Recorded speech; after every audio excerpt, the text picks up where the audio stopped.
ഞാൻ ഷാജി സാറിൻ്റെ കൂടെ കോളേജിൽ വർക്ക് ചെയ്യുന്ന ഒരാളാണ്. എനിക്കൊരു കാര്യം സംസാരിക്കണമായിരുന്നു. വരൂ. Thank you. കോളേജിൽ നടന്ന കാര്യങ്ങളൊക്കെ ഷാജി സാർ എൻ്റെ അടുത്ത് പറഞ്ഞു. അദ്ദേഹം പറഞ്ഞതനുസരിച്ചിട്ടാണെങ്കിൽ അദ്ദേഹത്തിന് നിങ്ങളെ ഭയങ്കര ഇഷ്ടമാണ്. പക്ഷേ എന്തുകൊണ്ടും അത് പ്രകടിപ്പിക്കാൻ പറ്റിയിട്ടില്ല. 1-2 മാസം മുന്നേ വരെ എന്നോട് എല്ലാം പറഞ്ഞാണല്ലോ. ഇപ്പം നിർത്തി. പല ബാഹ്യശക്തികളുടെ ഇടപെടലുകളാൽ മനുഷ്യ മനസ്സുകൾക്കിടയിൽ തെറ്റിദ്ധരിപ്പിക്കപ്പെട്ട ഒരു വ്യക്തിത്വമാണ് അദ്ദേഹത്തിൻ്റെത്. നമുക്ക് ചുറ്റും നടക്കുന്നത് എന്തെന്ന് നമുക്കറിയില്ലല്ലോ.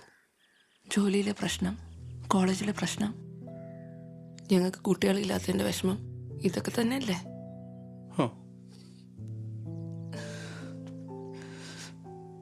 അന്നൊക്കെ അയാൾ എന്നോട് സംസാരിക്കുകയായിരുന്നു.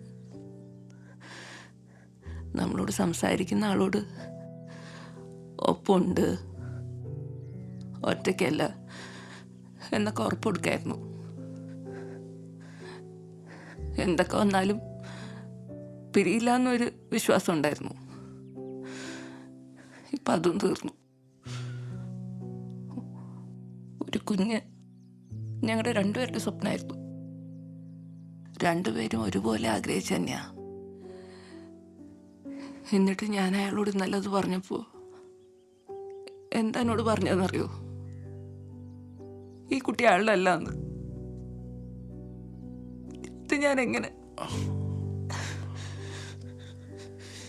ഇനി എനിക്ക് അയാളെ കാണണ്ടെന്ന് പറഞ്ഞേക്ക്.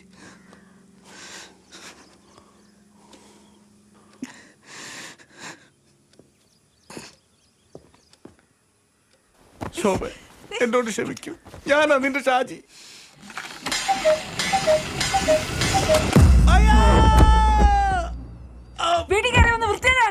മോളെ ഞാൻ എക്സ്പ്ലെയിൻ ചെയ്യാൻ ഷാജിയാണ് മോളെ.